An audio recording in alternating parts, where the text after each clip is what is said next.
Point d'accord un jour, point d'accord toujours. Oui, point d'accord parce qu'à l'émission Point d'accord, on finit par s'entendre, comme aime si bien le dit le pasteur consultant de cette émission, le pasteur Jean-Yves Tchoumou. Nous sommes très heureux de vous retrouver pour cet autre numéro de Point d'accord. Peu importe le pays depuis lequel vous suivez ce numéro spécial de Point d'accord, nous voulons vous dire que nous vous aimons très fort. Que le Seigneur vous bénisse. Pour tous ceux et celles qui continuent de prier pour Lumière du Monde Télévision, pour l'émission Point d'accord et pour toutes les émissions de Lumière du Monde Télévision qui apportent la vie de l'Éternel Dieu chez vous. Mettez surtout en commentaire le pays depuis lequel vous suivez cette émission et je voudrais donc saluer spécialement le pasteur Jean-Yves Tchoumou qui est avec nous encore aujourd'hui. Pasteur, shalom. Shalom, Roland. C'est toujours un plaisir pour moi. Moi, chaque fois que je vous vois, j'ai la joie au cœur parce que je sais que le Seigneur va vous faire du bien. Dernièrement, une maman m'a interpellé dans la rue pendant que j'étais en train de marcher. Elle m'a salué, elle m'a dit, mon fils, salue-moi. J'ai été effrayé, je la connais pas. Je la salue, elle m'a dit, je suis pas chrétienne, mais je suis votre émission et dites au pasteur Tchoumou qu'on l'aime beaucoup. Donc au nom de toutes ces personnes qui aimaient le pasteur Tchoumou, qui aimaient l'émission Point d'accord, que Dieu vous bénisse abondamment. Pasteur Tchoumou, un mot pour eux? Oui. Je voudrais d'abord dire que... Shalom, shalom, chers frères et sœurs. Nous remercions l'Éternel car il est bon, car il est magnifique.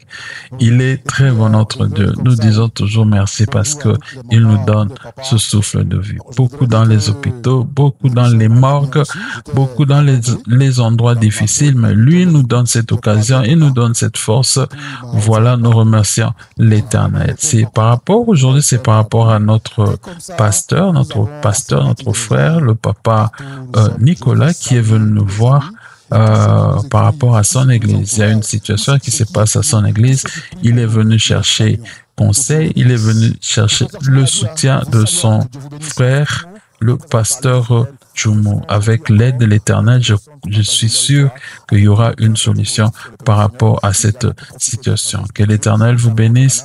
N'oubliez pas de partager, de aimer, commenter, surtout commenter, partager. Peut-être il y aura aussi un pasteur qui se retrouve dans la même situation. Il trouvera une solution à son problème par rapport à cette émission. Que notre Dieu vous bénisse. N'oubliez pas, finissant l'émission et suivons les pasteurs Tchoumou avec son conseil à la fin. Que notre Dieu vous bénisse. Bye bye. Je rappelle que vous êtes le pasteur Nicolas et aujourd'hui vous nous faites l'honneur de partager le plateau avec nous. Je suis le frère Roland et puis juste en face vous avez le pasteur Jean-Yves Tchoumou que vous avez peut-être dû voir. Voilà. Qu'est-ce que ça vous fait aujourd'hui d'être présent sur le plateau des Points d'accord? Pour moi c'est une fierté. C'est une fierté de me retrouver sur ce plateau. Et je pense que c'est parce que j'ai quelque chose à dire que je suis là, mais je dirais que c'est une fierté pour moi. Voilà, nous aussi nous sommes très contents. On reçoit souvent des pasteurs, mais rarement. Et quand on reçoit des pasteurs, c'est avec beaucoup de plaisir que nous échangeons avec vous. Alors, vous êtes pasteur depuis combien de temps déjà? Depuis l'âge de 24 ans. J'ai commencé très tôt. Je me suis marié, j'ai 5 enfants. Et j'ai commencé le ministère à 24 ans. Mais j'ai été coaché quand même par des pères spirituels. Jusqu'à 10 ans au moins, avant d'être affecté à l'intérieur du pays. D'accord. Donc on comprend qu'il y a longtemps que vous êtes dans cette histoire de pasteur. Et quelle est la personne que vous souhaitez rencontrer ici aujourd'hui et pourquoi? Je dirais Rodolphe, je dirais pasteur Rodolphe. Mais peut-être en vous expliquant, vous comprendrez pourquoi j'ai dit d'abord Rodolphe, après pasteur Rodolphe. Donc c'est Rodolphe que... C'est à cause de Rodolphe que je suis sur votre plateau aujourd'hui. Vous avez un problème particulier avec lui? Oui. Un très gros problème particulier d'ailleurs. Un très gros problème. Voilà. En tout cas, c'est très rare de voir des pasteurs qui viennent sur notre plateau pour demander à voir soit quelqu'un. Mais bon, nous on est ouvert à toute forme d'histoire. Et donc, tout de suite, on va vous donner la possibilité de nous expliquer ce pourquoi vous souhaitez rencontrer Rodolphe. Et ce sera dans la rubrique Le Grand Déballage.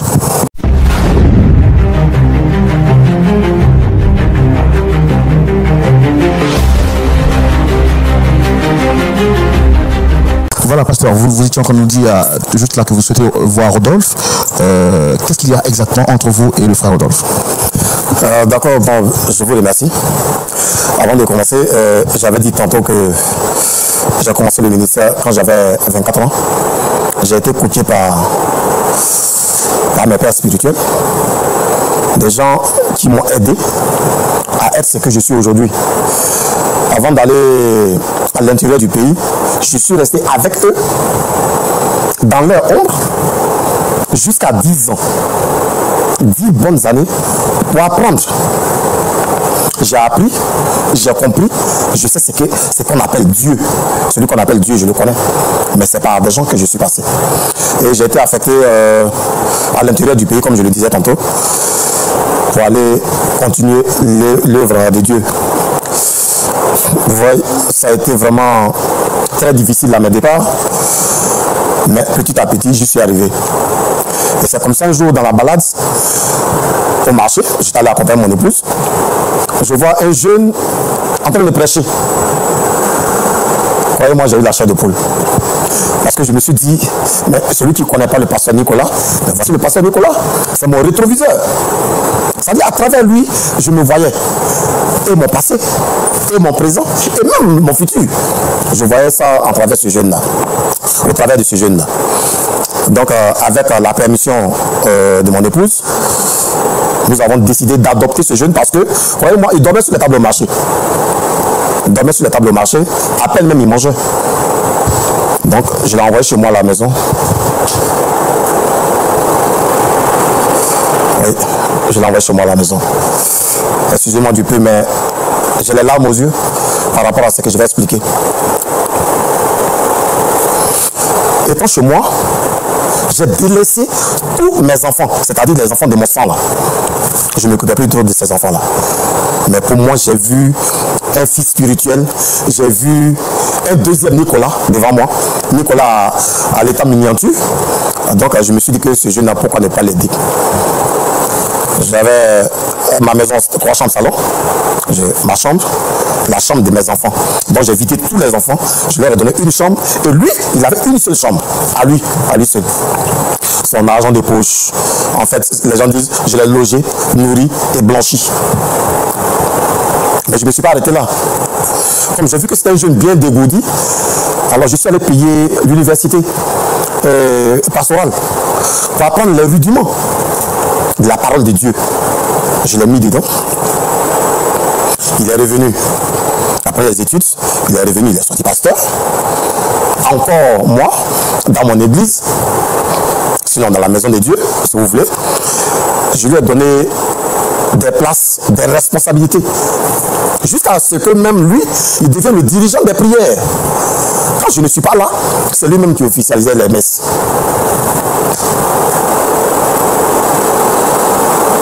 C'est là que mon propre couteau va me blesser. Oui, croyez-moi. Ce monsieur est arrivé à un moment. Non, il était plus que le pasteur que je suis. Le principal que j'étais là. Non, il était plus que moi. Parce que effectivement, je lui ai donné la latitude de côtoyer les fidèles, tout et tout.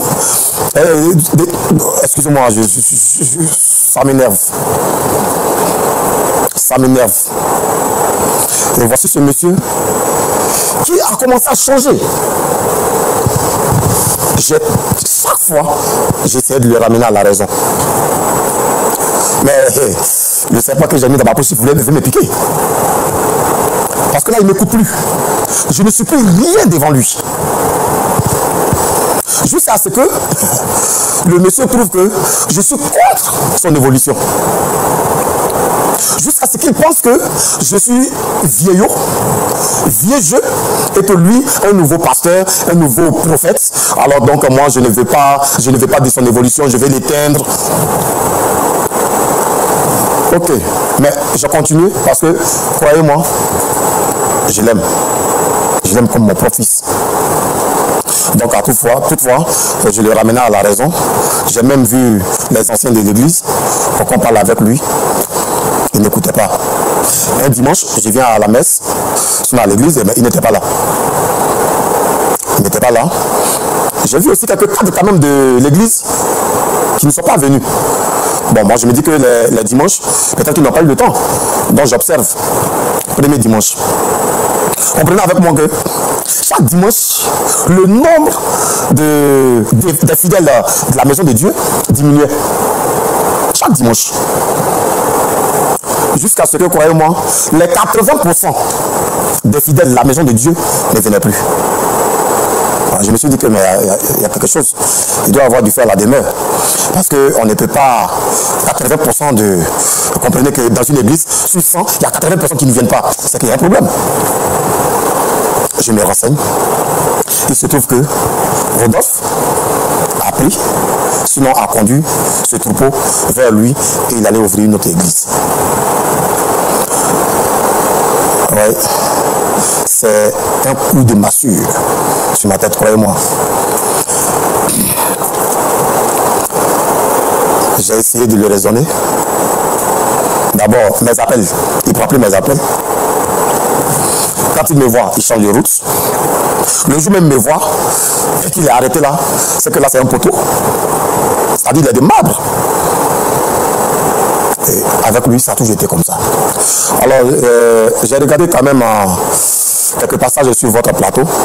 Je me suis dit, mais tiens, pourquoi ne pas le convoquer là pour le ramener à la raison. On lui dit que la maison est encore là. La chambre où il dormait, elle est encore là. Ses frères et sœurs sont encore là. Sa maman et son papa, nous sommes là. Il peut revenir, qu'il revienne avec tout le peuple avec qui il est parti, qu'il revienne à eux. C'est une œuvre de Dieu, qu'ils viennent pour qu'on puisse travailler encore. Et puis en plus, peut-être qu'on va avoir encore d'autres personnes. Parce que je ne peux pas comprendre que je puisse passer 10 bonnes années en train de bâtir. 10 bonnes années en train de bâtir. Et qu'en 4 semaines, en 4 dimanches, qu'on vienne détruire tout ce que j'ai construit en 10 ans. Je ne sais même plus écouter.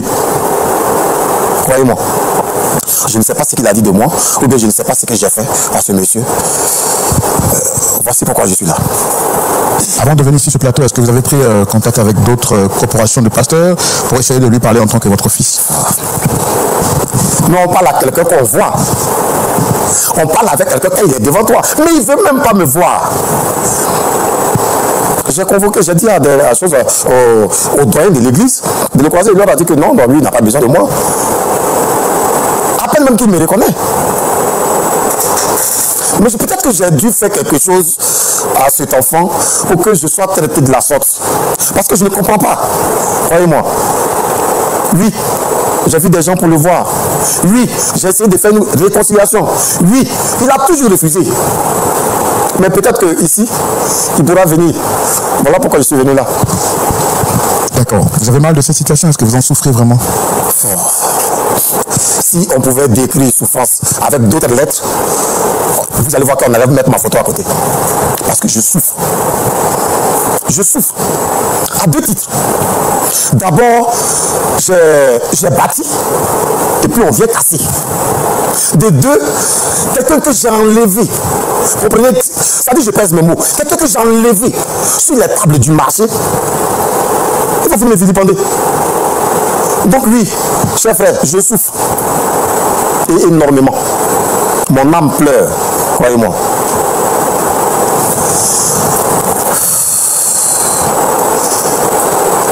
Il refuse même. Vraiment, c'est énervant. Cher frère, il ne décroche même pas mes appels. Qu'est-ce que j'ai bien pu faire à ce jeune? Je vais savoir. Et là, vous tentez aujourd'hui une réconciliation. Ce plateau, c'est pour vous un canal pour essayer de le ramener à la maison. Oui. Oui. Il y a un adage, il y a un dicton qui dit que quand tu vas au champ avec ta machette ou bien ton couteau, quand ça te blesse, tu ne jettes pas ça au champ là-bas. Hein. Tu prends, tu essuies, tu remets dans ta cuvette. Si tu es une dame, si tu es un homme, tu attrapes ta machette, elle t'a blessé, tu saignes, mais tu attrapes la même machette là, et puis tu reviens. Moi, je vais revenir avec mon fils. Je vais retourner avec mon fils. C'est pour ça que je suis passé encore là. Pasteur Tchoumo, voici une situation encore très difficile. Oui. Le pasteur Nicolas dit avoir aidé celui qu'il considérait comme un fils, qui aujourd'hui a retourné la machette contre lui. Il se sent détruit, il se sent triste. Et c'est rare qu'on voit un pasteur venir pleurer comme ça sur un plateau. Il a souhaité vraiment venir bénéficier de la sagesse de Dieu au travers de votre canal pour parler à à son fils. Mais bon, en Afrique, quand on écoute une partie, il faut écouter aussi l'autre partie. On va donc recevoir son fils pour comprendre qu'est-ce qui s'est réellement passé avant de vous donner la parole. On peut le recevoir? Oui. D'accord. Public, merci de recevoir le frère en question. Sous vos applaudissements, s'il vous plaît.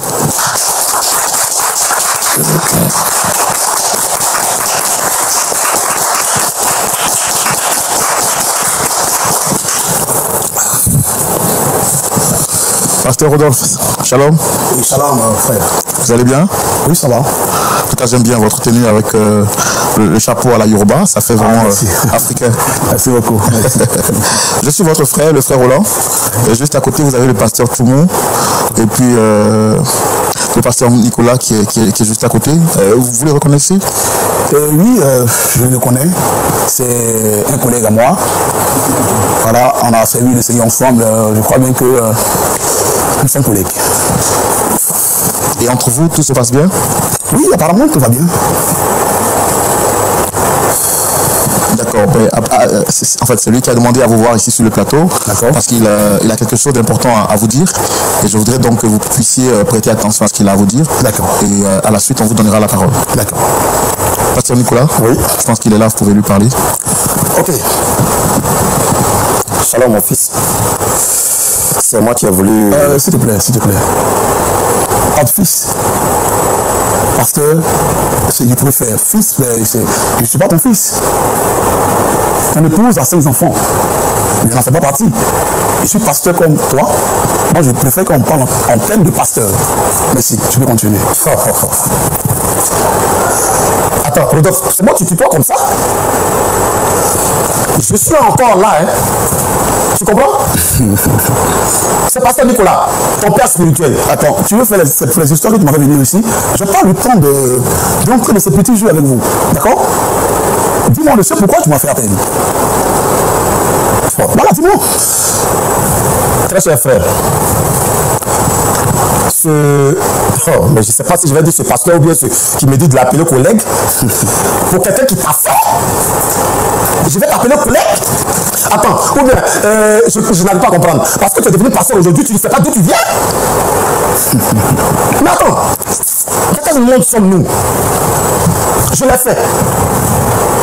Ou bien tu as oublié? Tu dormais sur la table au marché. Tu as oublié ça? À peine même tu mangeais.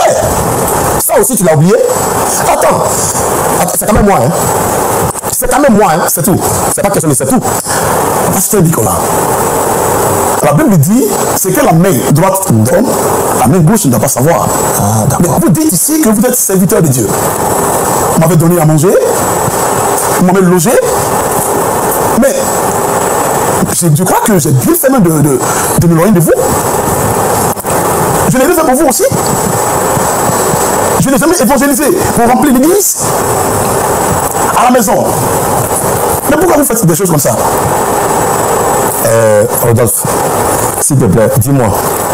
Quand tu dis je n'ai rien fait pour vous, j'ai évangélisé. Quand tu étais au marché sur les tables, là, tu évangélisais comme ça pour remplir les églises, ou bien tu remplissais les appartements du marché. Donc c'est comme s'il y a un adage qui dit, quand tu ne sais pas où tu vas, tu dois savoir d'où tu viens. Sache au moins d'où tu viens, s'il te plaît. Ok. Alors, je pense bien que c'est maintenant même le sujet va commencer. Ah. Pendant que j'évangélisais les gagnants des âmes, et quand tu versais les grosses dîmes, là j'étais le fils adoré, n'est-ce pas? J'étais celui qu'on devait acclamer, parce que j'ai parti évangéliser des grandes personnalités. Une fois, j'ai demandé de réclamer quelque chose. Donc c'est pour vous que vous dites sur l'étoile. Je l'ai hébergé, je l'ai nourri. Je suis désolé. Au fait, Rodolphe, il y a quelque chose que tu... Bon, en tout cas, je pense que tu n'arrives pas à comprendre. Tu comprends? L'école que tu as fait, tu penses que ça va être des cailloux que j'ai payé l'école? Mais je pense que je l'ai mérité. Ah bon? En quoi faisant? En servant le Seigneur fidèlement au marché là. Même vous êtes chez moi à la maison. Lorsqu'il me dit, je reconnais que tu m'as fait du bien. Tu m'as hébergé. Réponds encore. Écoutez, réponds encore s'il te plaît. Tu reconnais que... Non, tu reconnais que... Nous ne sommes pas... Tu reconnais que... Tu reconnais que... Je reconnais que vous m'avez aidé. Mais vous aussi, reconnaissez que j'ai fait aussi des choses pour vous. Ah oui. Arrêtez Rodolphe, j'ai pensé. Quand tu es maintenant ici, s'il te plaît, tu allais chercher au moins à comprendre ce qu'on veut dire, mais je ne sais pas que tu allais monter sur tes grands airs. je suis sidéré. C'est moi. La table d'être oubliée, là où tu dormais là. Toi aussi, on n'a jamais aidé dans la vie. Hein. Je pense bien que quand tu es né, voilà, tu es né avec tout avec toi. C'est-à-dire l'argent, la maison, les enfants. Je n'ai pas eu d'aide venant de quelqu'un. Monsieur Rodolphe, j'ai dit tout à l'heure que moi, quand j'ai commencé tout, à 24 ans. Mais aussi, il y a des gens qui m'ont aidé. Et ces gens-là, jusqu'à présent, ce sont encore mes pères. Tu comprends? Ce sont encore mes pères. C'est pas parce que je suis devenu pasteur principal dans une église que je vais oublier cela. Mais comment tu veux que je sois un fils pour toi? Si lorsque je te propose des choses pour l'évolution de l'église, tu refuses. Qu'est-ce que tu as proposé? Un fils peut être combattu par son propre père. Mais attends, c'est dans ton église ou bien dans mon église ou bien dans l'église du Seigneur? Ah, ce n'est plus. Non, je demande. Seigneur, c'est bon. Non, je demande. Je dis dans ton église ou dans mon église ou bien dans l'église du Seigneur. Dans l'église du Seigneur. Dans l'église du Seigneur. Bon, d'accord. Mais le pasteur principal, c'est moi. N'empêche qu'il peut aussi écouter les propositions venant de son subordonné. Ah, merci beaucoup. Donc, il reconnaît qu'il était bon subordonné. Non, c'est vrai. Mais maintenant, je suis devenu un pasteur comme vous. J'aime mon église, j'aime mes fidèles. Plutôt les fidèles du Seigneur. Non, ce sont des fidèles. Les fidèles du Seigneur, non, ce sont des fidèles. Et ces fidèles-là, tu les as arrivés où? Dans quelle église? La brebis reconnaît la voix du berger. Ah non, cette fois-ci, la brebis s'est trompée. Parce que moi, étant dans le temps du Seigneur, lorsque les hommes viennent à moi, tu dois les recevoir. Je ne peux pas les refouler. Parce que si tu étais un pasteur en qui tu pouvais se retrouver, tu n'avais pas quitté le temple pour venir dans l'église que le Seigneur m'a établi là-dessus. Ouais. Alors, d'accord, pasteur Rodolphe, merci d'être venu. Merci beaucoup. Si je comprends bien les observations que le pasteur Nicolas est en train de vous faire, est-ce que vous reconnaissez au moins qu'à une période donnée de votre histoire, vous avez bénéficié de l'aide venant de la part du pasteur? Devant Dieu, je le reconnais. Je le connais. Mais demandez aussi au pasteur Nicolas, est-ce que moi aussi, je n'ai pas été une aide pour lui? D'accord, il va répondre tout à l'heure. Est-ce que vous reconnaissez au moins qu'il vous a donné plein pouvoir et plein droit au sein de l'église dont il est le pasteur principal? Effectivement, il faut dire que, vu mon engagement pour l'œuvre de Dieu, il a vu que après lui, c'est moi qui pouvais venir. Parce que j'étais au contact des fidèles, je rendais des visites, je partais évangéliser même sous la pluie. Il peut me témoigner. Donc, on ne peut pas nommer quelqu'un responsable s'il ne fait rien dans l'église. Oui. Est-ce que vous reconnaissez également qu'aujourd'hui, vous n'êtes plus membre de l'église où vous avez nommé responsable? Le Seigneur m'a appelé sur une autre œuvre. Alors, comme il est jaloux du fait que le Seigneur est en train de m'élever, c'est pour cela qu'il me combat, parce que je ne peux pas comprendre. Un serviteur de Dieu qui prêche l'évangile, et les âmes sont sauvées, mais pourquoi on fait un problème? Donc vous estimez qu'il combat votre ministère? Évidemment. Et pourquoi vous le dites? Parce qu'à chaque fois, quand les fidèles, enfin les âmes du Seigneur, finissent le culte, il envoie des personnes pour mener des enquêtes. En fait, il m'espionne. Je ne comprends pas. S'il a quelque chose avec moi, qu'il me dise. Pourquoi envoyer des personnes pour m'espionner, me vilipender, dire des paroles qui ne sont pas fraîches sur moi? Est-ce que vous reconnaissez à un moment donné de votre histoire avoir été son fils? Bon, oui. Et aujourd'hui, vous ne l'êtes plus? Et je suis pasteur comme lui. Alors, il nous a dit ici que 80% des membres de l'église ont quitté son assemblée, en fait, ont quitté l'assemblée qu'il dirigeait et se retrouvent aujourd'hui avec vous. Frère Roland, ce pasteur, il est toujours dans les choses dépassées. Quand je dis dépassé, je m'explique. Alors, il ne veut pas innover. Il est resté attaché à l'ancienne tradition. Or, aujourd'hui, l'homme de Dieu est évolutif. Il y a des choses qu'on peut améliorer. Et lorsque Dieu lui fait des propositions, il est le premier à refouler. Mais pourquoi rester quelque part où on t'empêche d'avancer, on t'empêche d'évoluer? Or, la femme boue à moi. Le Saint-Esprit me parle. Et il me conduit. Mais il refuse que je puisse exercer pleinement le ministère. Donc pourquoi rester quelque part où on ne te veut pas? C'est ainsi que je suis parti. Est-ce que vous avez pris le temps d'échanger et de communiquer avec lui avant de partir? Il refuse toute communication. Il refuse. Mais ça fait rire. Nous sommes là et le monde entier. Non, mais j'ai mal, je ne ris pas, j'ai mal. J'ai mal. Tu réponds à mes appels? Moi, combien de fois je n'ai pas répondu? Est-ce que tu réponds à mes appels, oui ou non? Je réponds à tes appels. Et puis d'ailleurs, j'ai appris que tu as dit que nous ne sommes plus de la même classe. Effectivement, parce que moi, le Seigneur m'utilise plus que toi aujourd'hui. C'est pour cela que tu me jalouses. Oui. Le Seigneur m'utilise et tu le sais. Je fais les pays. Tu sais qu'aujourd'hui, Dieu m'a donné, excusez-moi, je ne me vante pas, je fais. Il faut dire que le Seigneur m'a donné beaucoup de choses. Il est resté à son même niveau, mais il doit me combattre. Et il me combat à mort. Mais pourquoi collaborer avec une telle personne qui ne veut même pas sentir quelqu'un qui évolue? Bon, écoutez, ça, je n'arrive pas à me tromper. C'est la raison pour laquelle vous avez quitté l'église. Voilà, c'est la raison. C'est la raison. Et vous êtes parti avec 80% des fidèles. Non, non, il faut rectifier, je ne suis pas parti avec quelqu'un. Tout à l'heure, j'ai dit, les brebis, s'ils les connaissaient en moi, et quand le dimanche arrive, quand ils viennent, je ne peux pas les refouler, je ne peux pas dire, ben allez-y ailleurs, c'est le temple du Seigneur, tous ont été invités pour prier. Alors, je n'ai pas pris quelqu'un. D'ailleurs, ces personnes, quand tu dis j'ai pris, qui les a évangélisés? Qui les a assistés? Pendant que tu étais à la maison, qui allait vers eux? C'est moi, le mauvais aujourd'hui, qui sont en train de dire partout. En fait, si vous voyez que tu refuses de marcher selon eux, selon enfin la parole de Dieu, bon, excusez-moi. Allez-y, qu'est-ce que vous voulez dire?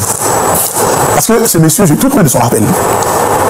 Oui, parce que son comportement, excusez-moi du thème, mais je ne peux pas comprendre qu'il puisse avoir une jalousie à ce niveau contre un être humain. Est-ce que le fait de vous empêcher de vous protéger et de vouloir vous empêcher de commettre des erreurs, c'est être jaloux de vous? À quel moment j'ai commis une erreur? Il dit que vous êtes parti dans un esprit de rébellion et vous êtes parti avec 80% des fidèles. Pasteur, quand on est appelé au ministère, on ne se sépare pas de ses pairs en créant la division dans l'église là où on a été formé. On est d'accord avec le fait que Dieu vous a oint, mais Dieu vous a-t-il oint pour diviser ou pour unir? Alors, je répète encore mes mots, je n'ai pas divisé. Au contraire. Mais là, ce qu'il nous dit, il dit que 80% des membres de l'église ont quitté l'assemblée. Est-ce que vous les reconnaissez participer au culte dont vous êtes le pasteur? Moi, je pense que s'ils pensent que j'ai pris ces fidèles, qu'ils partent les reprendre. Mais le Seigneur qui m'a appelé, avec la même onction, quand je vais évangéliser, les gens viennent dans l'église. Parce que je ne peux pas compter sur ces fidèles-là. C'est eux qui viennent à moi. Jamais je suis allé là-bas pour dire, venez dans ma communauté. Venez à l'église. C'est eux-mêmes qui viennent. Mais je ne comprends pas pourquoi est-ce qu'il continue à dire que j'ai vidé son église. Je ne comprends pas. Je ne comprends pas. Est-ce que vous avez pris la peine de lui dire au revoir avant de partir? Il refuse de communiquer. Donc, franchement, il sait que s'il disait qu'il est mauvais, là, il ne l'a jamais accepté. Parce qu'il va dire que non, moi je ne suis pas encore prêt, je veux le concurrencer plutôt. Or, le Seigneur m'appelle. Mais je suis parti. Vous voyez, aujourd'hui, le Seigneur m'a élevé. Le Seigneur continue à me bénir et il continue toujours à faire du bien au peuple de Dieu. D'accord. En tout cas, merci. On a pris plaisir à vous écouter. On va donner donc la parole à notre pasteur consultant pour avoir son avis sur la question. C'est tout de suite dans la rubrique à la loupe de la parole avec le pasteur Jean-Yves.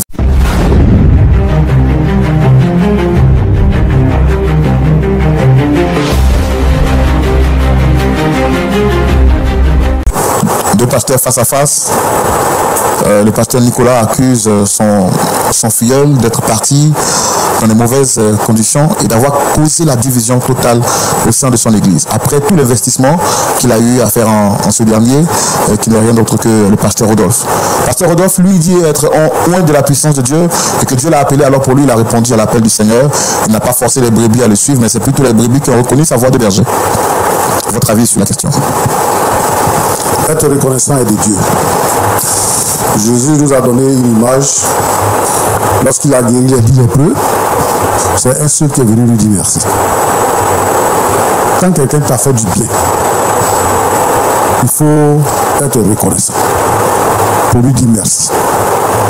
Même si tu es devenu grand, même si tu es devenu important et que tu deviens incontournable, il faut justement reconnaître que lorsque tu n'étais rien, lorsque tu étais faible et que tu avais besoin de défenseurs, quelqu'un était là pour toi.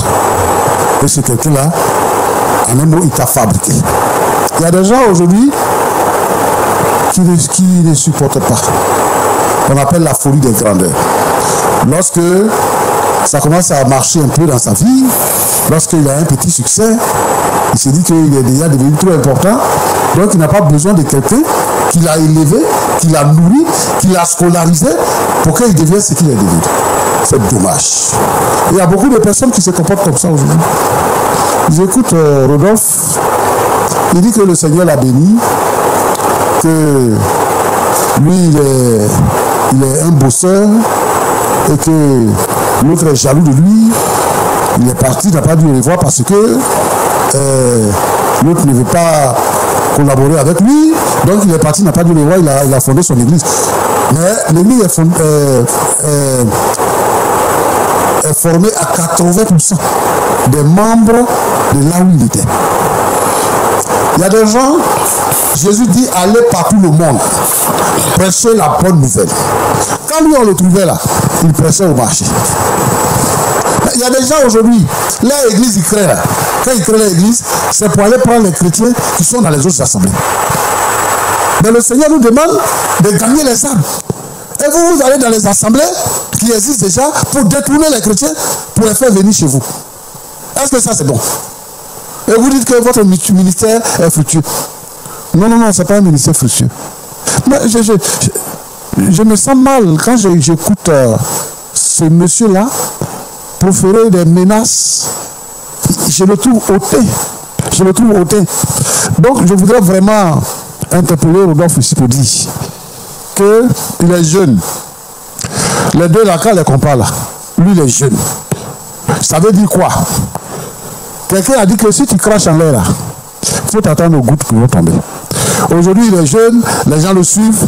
Demain, il va devenir comme ça aussi. Et il y a d'autres serviteurs de Dieu qui vont sortir aussi. Parce que personne ne peut travailler dans la vie sans le concours de quelqu'un d'autre. Donc lui aussi, il aura besoin de quelqu'un qui va former. Alors, c'est pour ça que je demande à Rodolphe de descendre sur terre. Parce que avoir des biens ne signifie pas qu'on est dans la volonté de Dieu. Et qu'on est excellent, on est hyper et tout ça. Non. Mon petit, doucement. Avec le Seigneur là, c'est un peu, c'est pas à pas. C'est le Seigneur qui fait son œuvre. C'est dommage. Et beaucoup de gens comme ça vont aller en enfer. Parce qu'ils travaillent pour le Seigneur, mais ils ne travaillent pas avec le Seigneur. Et ça, c'est grave. Rodolphe, lui là, c'est pas ton collègue. Lui là, c'est pas ton collègue. Vous les jeunes pasteurs là, quand vous venez travailler avec nous là, on n'est pas vos collègues. Hein? On n'est pas, c'est pas ton collègue, c'est ton papa. Donc toi tu as oublié que tu dormais. Où sont tes parents? Tes parents sont où? Où est ton papa? Ton papa est où? Hein? Mes parents m'ont abandonné. Ils t'ont abandonné. Pourquoi? Quand j'étais petit. Donc, tu n'avais pas de parents, tu dormais sur les tables au marché, c'est ça? C'est la vérité, ce qu'il a dit. C'est lui qui t'a recueilli chez lui. Oui. Il a mal fait. Quand il t'a recueilli chez lui, là, il t'a donné chambre pour dormir. Il a mal fait. Hein? Oui, mais parce qu'il y a des gens qui disent que toi aussi on t'a pas fait du bien, mais il faut laisser pour l'autre, c'est pour toi, il faut voir. Le bien qu'on t'a fait là, c'est ça, il faut voir. Est-ce que c'est bon?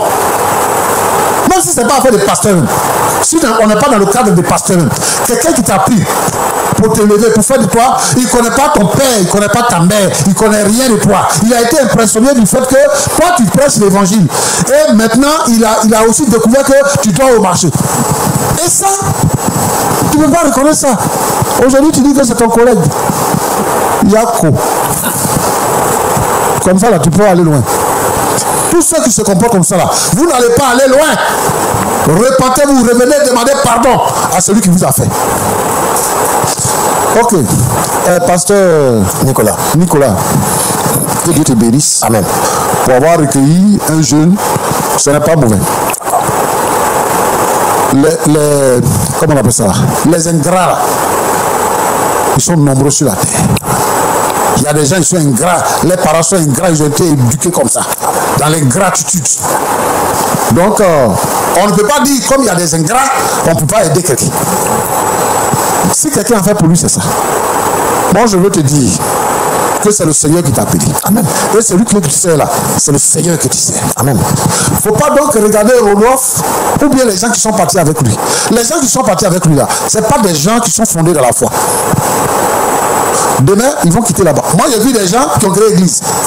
Et puis quand ils sont arrivés là-bas, il y a eu problème, ils se sont séparés. Chacun avait créé son église. Toujours, ils sont en train de faire palabre entre eux. Il faut quitter dans palabre là. Comme on le dit en Côte d'Ivoire, il faut laisser pour toi à Dieu. Amen. Je vais dire ici à tous ceux qui sont offensés, qui sont victimes d'ingratitude. Ne cherchez jamais à vous venger. Ne vous plaignez même pas. Laissez le Seigneur faire votre palabre. Ne vous vengez pas. Ne vous plaignez pas. N'allez pas de maison en maison pour dire voilà ce qu'il m'a fait, voilà ce qu'il m'a fait. Il faut prier le Seigneur. Tu es serviteur de Dieu, non? Oui. Prie le Seigneur. C'est le Seigneur qui t'a appelé. Amen. C'est à lui qu'il faut t'adresser pour la situation qui arrive. C'est vrai que nous ici, on peut apporter ce que Dieu nous met à cœur. Mais la solution à tous les problèmes d'un serviteur de Dieu, c'est à genoux. Un serviteur de Dieu a la victoire à genoux. Amen. Et le serviteur de Dieu n'est pas là pour se plaindre ici et là. Non, non, non. S'il y a une situation qui te dépasse, adresse-toi à Dieu. C'est lui qui t'a appelé. Je vais inviter tous les serviteurs de Dieu dans leur église, ou des anciens, ou des diacres, ou des groupes de jeunes, ou même des pasteurs adjoints se rebellent contre eux. Ne faites pas de ça un problème. Quand tu te mets à genoux, tu pries. Le monde des ténèbres tremble. Parce qu'il y a des choses qui viennent de loin. Quand tu sais le Seigneur là, le diable est contre toi. Le diable, les sorciers, les mystiques, tout le monde te combat. Les gens vont te menacer. Les menaces de tout genre. Mais, dans tout ça, pour que tu sois fort, pour que tu sois victorieux, pour que tu sois un homme respecté, c'est à genoux, dans la prière. Lève-toi la nuit, prie le Seigneur, invoque Dieu, prie le Seigneur, et tu vas voir, toutes les situations vont se décanter. Amen. Même si on t'avait enterré, si on a enterré ta photo, si on a enterré, on a pris tes images pour enterrer, si on a fait des incantations sur ta vie, sur ton nom, si les gens t'ont vilipendé, si on t'a attaché comme on dit, la Bible dit que ce que vous allez délier sur la terre sera délié dans le ciel. Il faut prononcer des paroles pour apporter la délivrance dans le ministère, dans la maison, et apporter la délivrance dans l'église. Quand tu vas commencer à prier, les gens qui sont perdus là vont revenir. Amen. Parce que lui-même il est perdu et il envoie les gens à la perdition. Moi ce que je vais te demander, c'est ça. Maintenant Rodolphe, ce que je vais te demander, c'est qu'il faut te repentir. Il faut demander pardon à ton papa, c'est ton papa. Il faut lui demander pardon. Toi où tu es là, tu n'as pas de papa, tu n'as pas de maman. C'est lui qui t'a fait. Si ce n'est pas à cause de lui, tu allais devenir quoi aujourd'hui? Il faut te repentir, il faut lui demander pardon. Si tu veux être heureux dans la vie, que Dieu vous bénisse. Amen. Pasteur Fou, que Dieu vous bénisse abondamment. On vous souhaite de vivre très très très longtemps sur la terre des hommes. Vous avez quelque chose à dire par rapport à ce que le pasteur Tchoumo vient de dire? Bon, j'ai pas grand chose à dire. Vu l'intervention de papa, je sais que quelque part j'ai pas été juste. Mais lui aussi, il n'a pas cherché à me comprendre. Mais je profite en même temps de ce plateau pour dire que je lui demande pardon. Voilà. Mais s'il m'avait écouté dans des propositions, je ne pense pas qu'on en est arrivé aujourd'hui à ce stade. Est-ce que vous regrettez l'acte que vous avez posé? Bon, moi je pense que je suis allé servir le Seigneur. Voilà. Peut-être c'est la manière qui n'a pas été peut-être juste de ma part. Je pense que c'est le Seigneur que je suis en train de servir. Voilà. C'est un homme de Dieu. Je suis aussi un homme de Dieu. Mais l'homme peut commettre des erreurs. Voilà. C'est ce que je peux ajouter. Pasteur Nicolas, quelque chose à ajouter?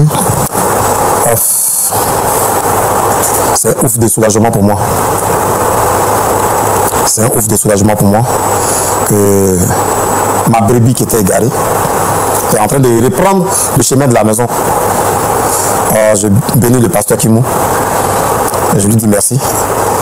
Je crois que dans l'avenir, je vais fléchir genoux. Et puis j'ai prié. Je vais soumettre mon problème à Dieu pour que je puisse avoir une solution. Mais ma grande joie, c'est que mon fils est revenu. Mon fils est revenu. Peut-être que sous l'effet de la colère, il a dit de ne pas l'appeler mon fils, mais il sait, je sais, on sait qu'il est mon fils. Donc mon fils est revenu. C'est pour moi une joie.